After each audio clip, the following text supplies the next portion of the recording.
Keep up your interest in all the prophecy and things. I mean, that's a really important thing to stay up on. It really builds your faith as you see it get accomplished and fulfilled.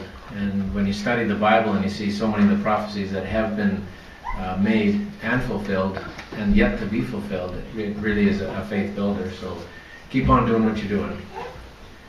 Next, we have Riley Redmond, who will expand a little bit on the miracles that God has done in the past in the scriptures. And we'll ask Riley to come forward and give us his talk.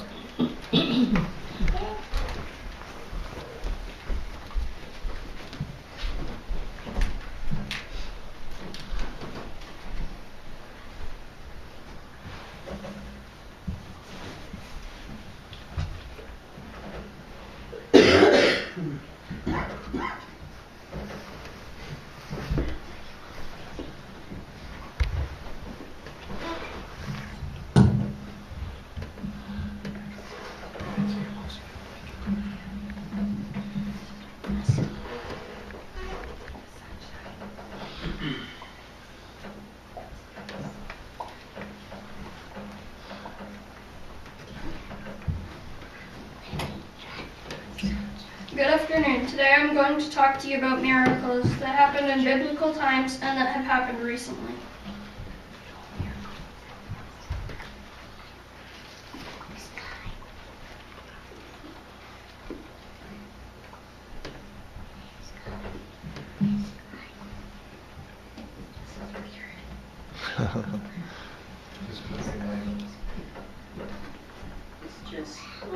Switching.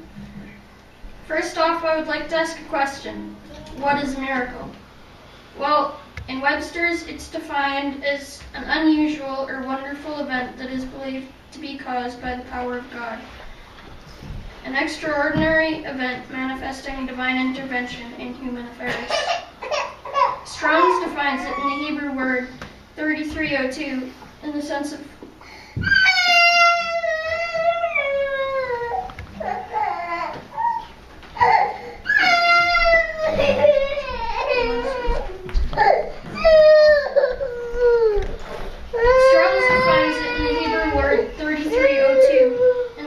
conspicuousness, a miracle by implication, a token or an omen, miracle, sign, wonder.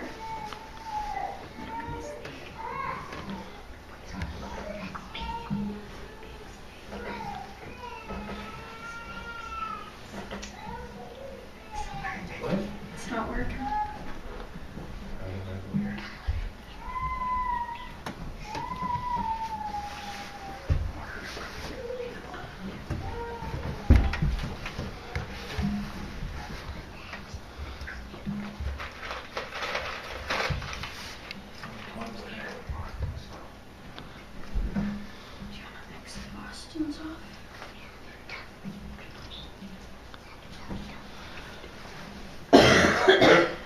We would like to look at a few of these miracles that God used to teach a lesson. Here is an early occurrence of a miracle. This is when Moses' staff turned into a serpent. This was used as a sign of how mighty God is and as a sign to Pharaoh.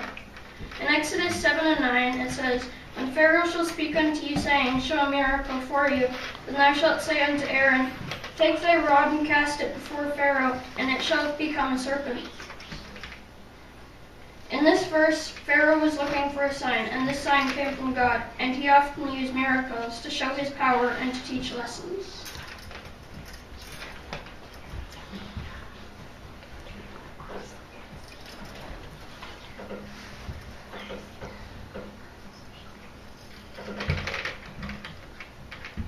Here is another example of a miracle that God did for Israel.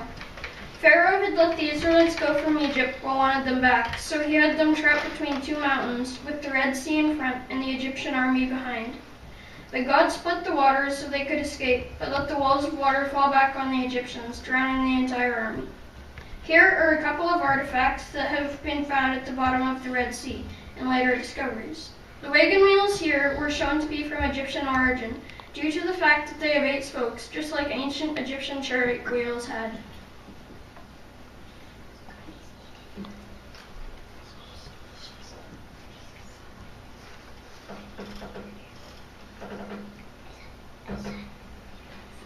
The sun is used by God to demonstrate his almighty power and to show his followers who is in control of all things.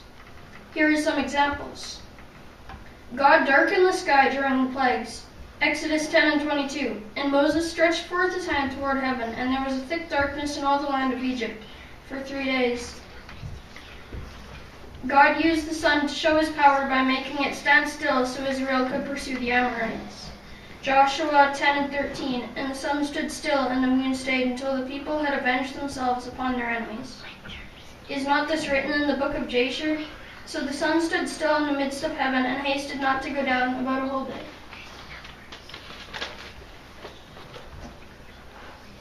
On another occasion, God gave the sign unto Hezekiah by making the sun turn 10 degrees backwards. Isaiah 38 and 8. Behold, I will bring again the shadow of degrees which has gone down in the sundial of Ahaz, 10 degrees backward. So the sun returned 10 degrees, by which degrees it was gone down.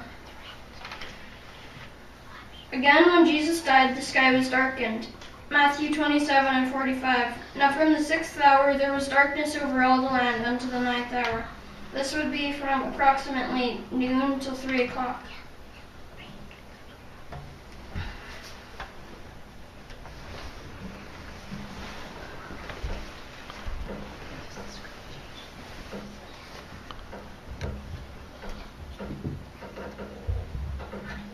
Did you know that the nation of Israel is of itself a huge miracle? Their survival is unspeakable, and the reason they are still around today is because of God's power. Today, I would like to give some examples of miracles through the nation of Israel. For example, the War of Independence, the 6-Day War, and the Yom Kippur War.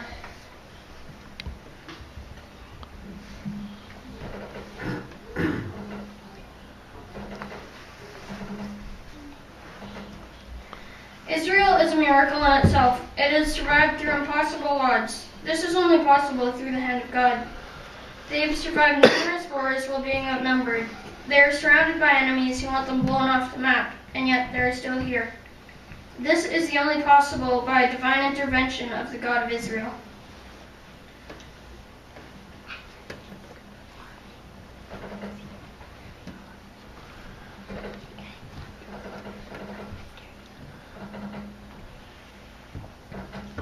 In 1948, Britain declared Israel a nation and gave them land.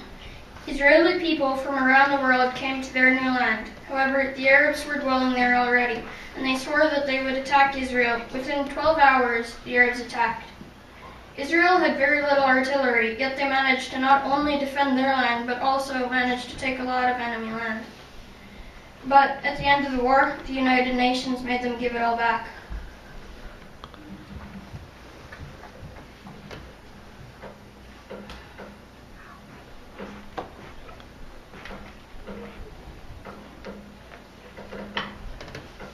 Henceforth, the state of Israel is born.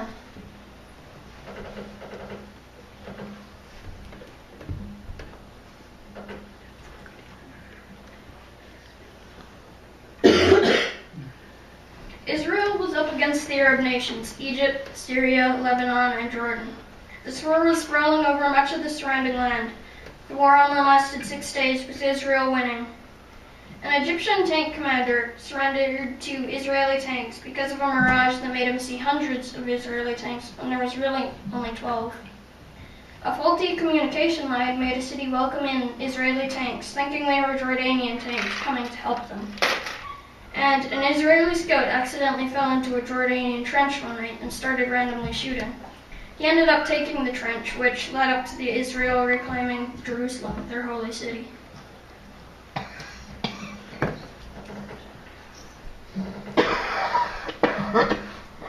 The newspaper headline in this picture shows that no one, not even Israel, believed that this victory was possible.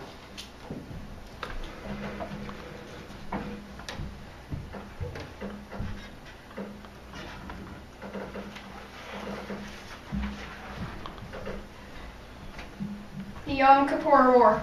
In 1973, on the holiday Yom Kippur, when Israeli soldiers were away from their posts, the Arabs attacked and overwhelmed the few soldiers at their stations, pushing into Israeli lands. But then the tables turned.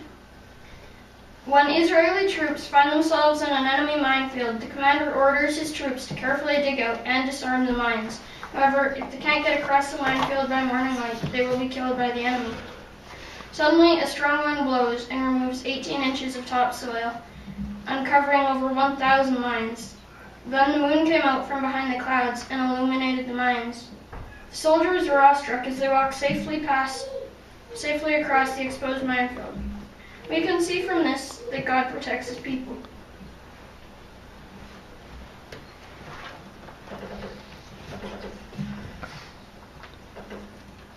This is a map of Egypt. And in the war, the Israelites took all right here up to there.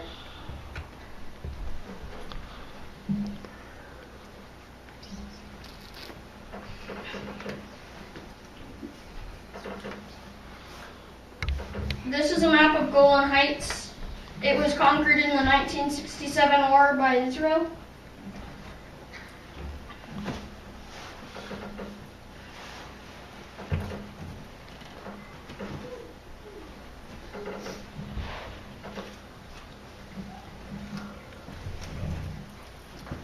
This is a map of the land that Israel will inherit in the kingdom time.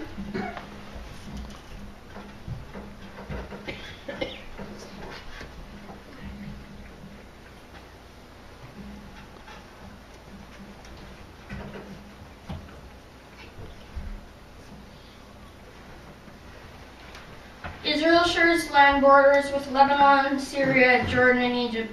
None of those who surrounded them were particularly friendly to them.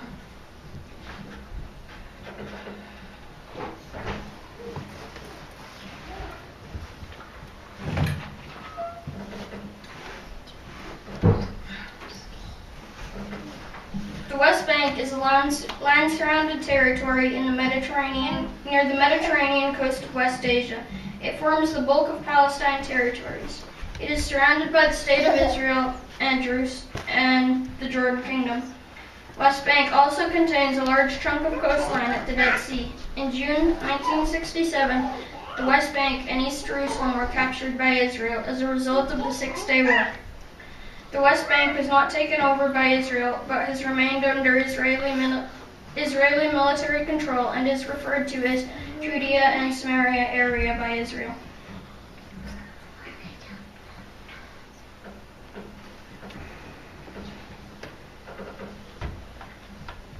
Jeremiah 32 and 20, which has set signs and wonders in the land of Egypt, even unto this day, and in Israel, and among other men, and hast made thee a name as it is at this day.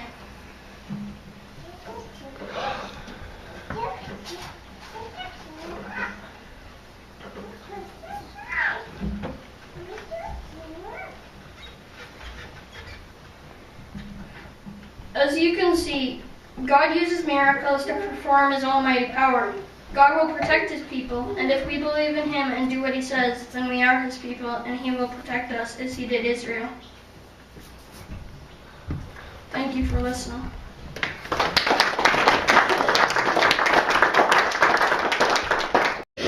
Again, that's a great study, Riley, to keep pursuing after all the miracles that you can find that have been done. It fits in a lot with Austin's on prophecy, because it really, the prophecy and the miracles are really hand in hand, aren't they? So keep up the good work, and good job on your presentation. I think you did a great job. Next we have Hannah, and she's going to talk finally about Russia in prophecy. Hannah, do you need a computer? Or? Yeah. This one? Oh. You sure you want this one? I broke it. I believe.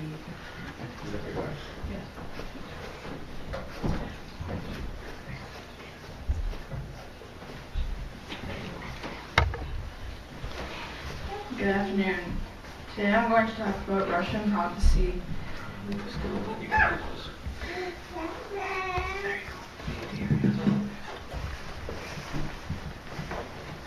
In the Bible, most places aren't named directly when they talk about Russia.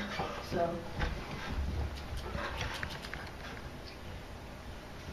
Magog is modern day. I don't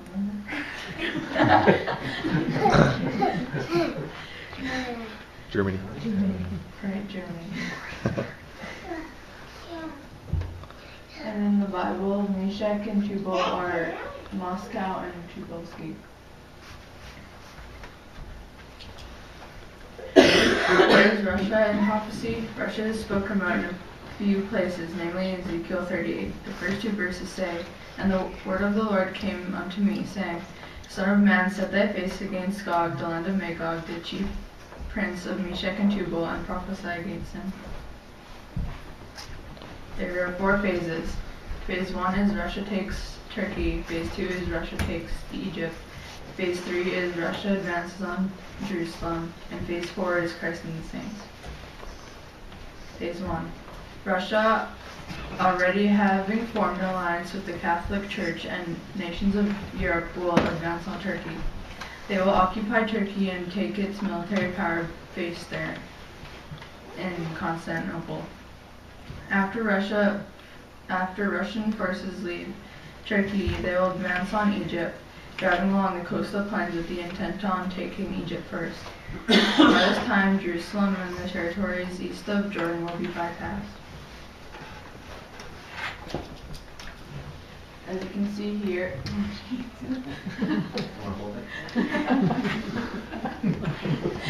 as you can see,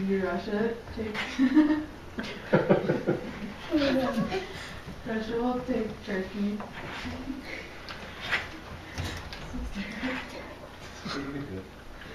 And then they will subdue and occupy Egypt.